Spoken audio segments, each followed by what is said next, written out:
Hi, my name is Scott Wishart. I'm a professor at the University of Navarra School of Law. The materials that we've principally used in the course that you're viewing have come from two primary books. The first is Legal Writing and Legal Method by John C. Dernbach et al., an excellent book that we've used for the last several years here at the School of Law in our program in Anglo-American law. Highly recommended. The ISBN number you will find in the materials with the course. The second work that has served as a principal work with regards to the vocabulary sections is a book entitled Introduction to Legal English by Professor Mark E. Wojcik. Both books are very useful in the study of the common law process and are highly recommended.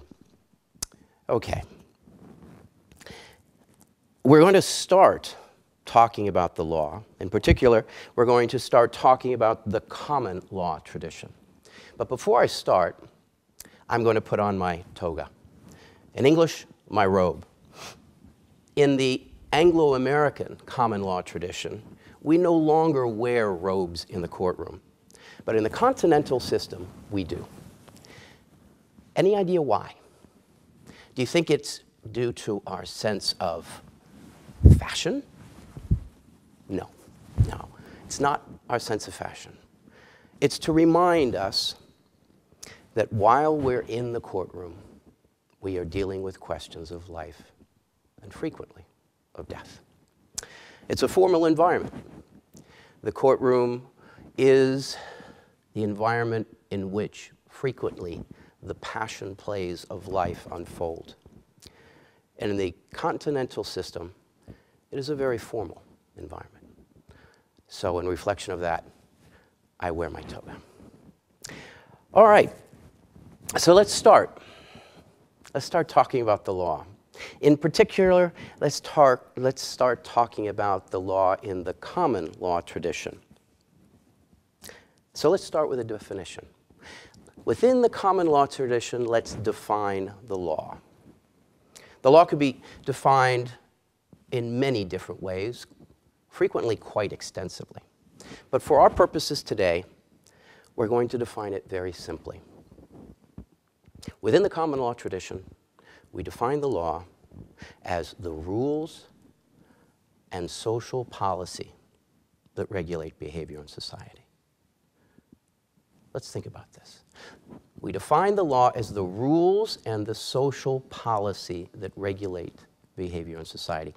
In essence, our definition has two elements: rules and social policy. And one way of thinking social policy, and social policy is most frequently represented in the common law tradition by statutory law. Social policy coming out of the legislatures. So when we speak of social policy, the second element of our definition, what are we talking about? Well, if you think about it, in essence, social policy is a reflection of social values. And if you think about our definition of the law, our compound terms embodied in this definition, the rules and the social policy that regulate behavior in society. If you think of social policy as social value, you realize that as the second part of our compound definition, as social value changes, so must the law. So we have our definition of the law within the common law tradition. Today, we're also going to explore the civil law tradition. So let's begin with the origins of our two legal traditions. Let's talk first about the civil law. The civil law tradition is very, very old, certainly dating back to Roman times. But as we move forward in time, and we look at the continent and the legal tradition that evolved here in Europe, we focus on France historically. And as we look at France, we see a very disparate system of law. Voltaire actually, is said to have said that as a man traveled on horseback across France, he encountered more legal traditions, more variation in the law, than it took the number of horses required to cross France. So the law during the time of Voltaire in France was very disjoint and disparate. And then one man changed that. I promise you, you know him. He had a tendency to walk around like this a lot. His name? Napoleon. Napoleon unified the law. Napoleon brought structure and order to the law in France. And to this day, we honor him for his accomplishment by referring to the legal tradition that he established as the Napoleonic Code. Now, the Napoleonic Code provided structure for the legal tradition in France. Let's turn now to the common law tradition. What are its origins? How did it begin? Well, the reality is that for the common law tradition, the origin of the law goes back to one day in time. And that day is October 14th, 1066. We think it was a Wednesday. This was the day of the Norman conquest. This was the day of the Norman invasion and what we refer to as the Battle of Hastings. The Normans won this battle, and William the Conqueror, who led the Norman troops, took command of his new land. And in the process, began to create a new form of law. Now, the Normans had a very strong reputation for conquering. They were very good at what they did. But one of the things that was a little bit unusual about their invasion process, their conquering of a people, was they actually moved in and lived with them. This process was in part connected with their desire to tax, but also in part they adopted the customs of the people amongst whom they lived. So William the Conqueror and his court began the process of getting to know their new conquered lands. They traveled, William's court did, from town to town, writing down what was there, writing down the number of houses, writing down the number of hectares of land that was cultivated, writing down the products that were produced on the land, the number of chickens, the number of cows, the number of horses. Now, certainly this process was related to the idea of taxation. But one additional thing that William's court accomplished was to record how people solved their problems. Now, problem solving at the time, the earliest form of law, we know is referred to frequently as trial by ordeal. Trial by ordeal was often brutal. One could argue a relatively efficient way of solving problems, but one could also argue that it was infrequently not very just. The idea in general was they might perhaps tie you up and drop you in a body of water, and whether or not you survived the trial by ordeal was determinative of your guilt or innocence. So, possibly effective, not very just. But William's court wrote down these practices as part of his inventory of his new lands. And in the process, created something that came to be referred to as the Doomsday Book. Now, why do we call it the Doomsday Book? We call it the Doomsday Book because it was to last until the end of time. To go to your doom was to go to your end.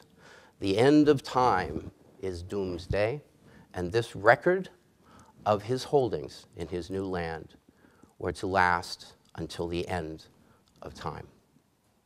So, October 14th, a Wednesday, 1066, the Battle of Hastings served as the origin of this new common law tradition.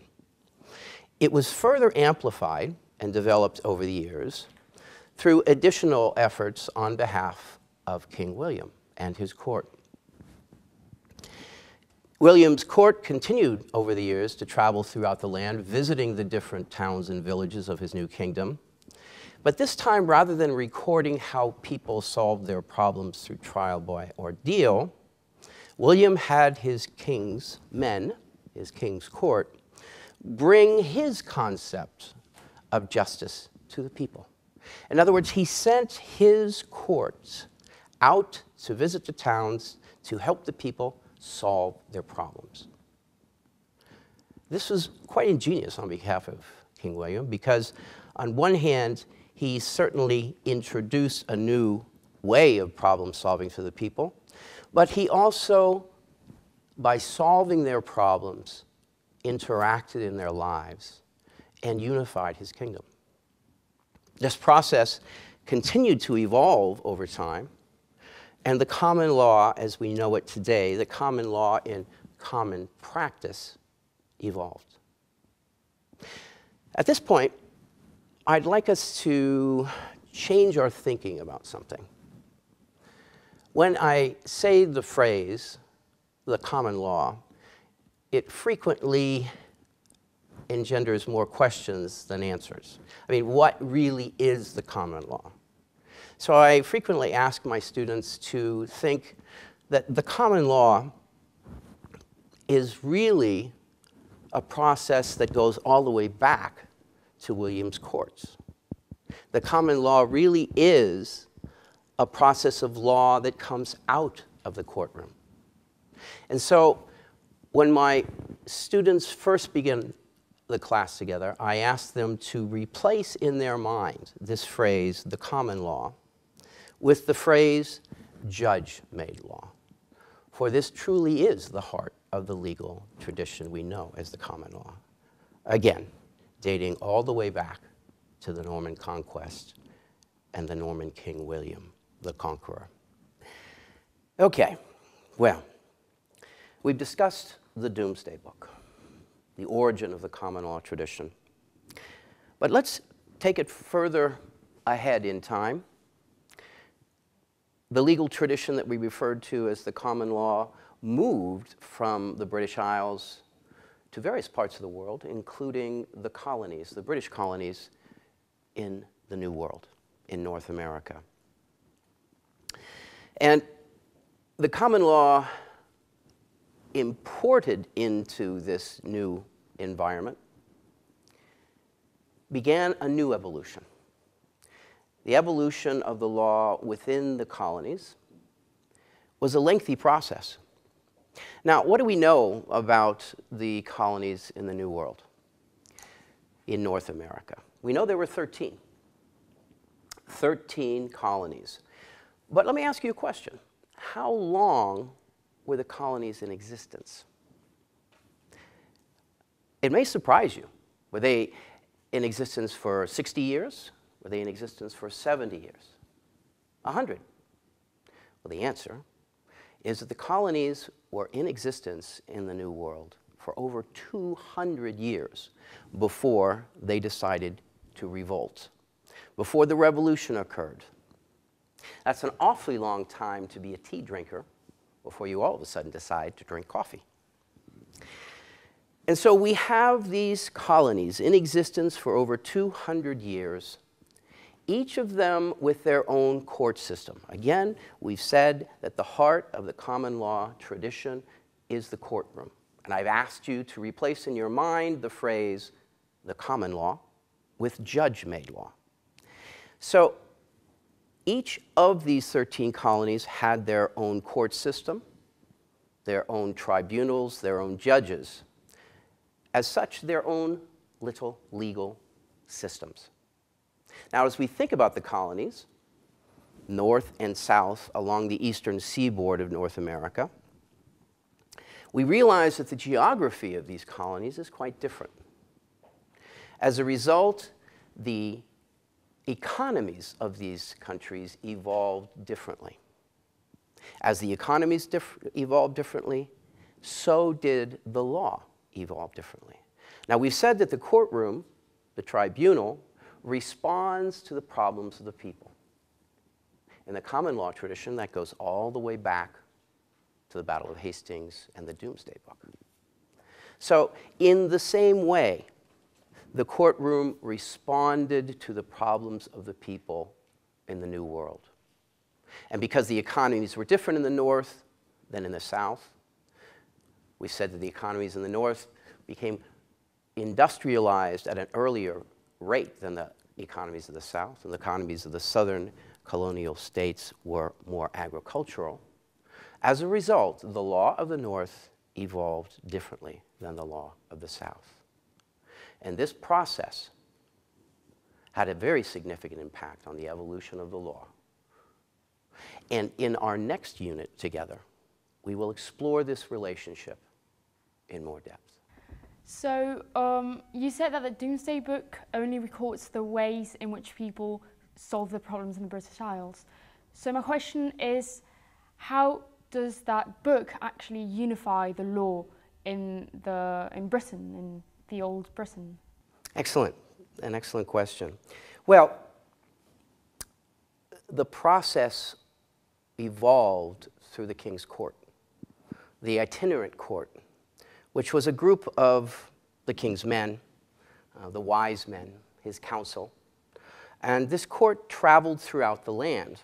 Now, as I've indicated, it was an attempt to gradually move the people away from this concept of trial by ordeal. It was very, very inefficient, and in many instances, created more problems than it solved. So how did the Doomsday Book help with this evolution?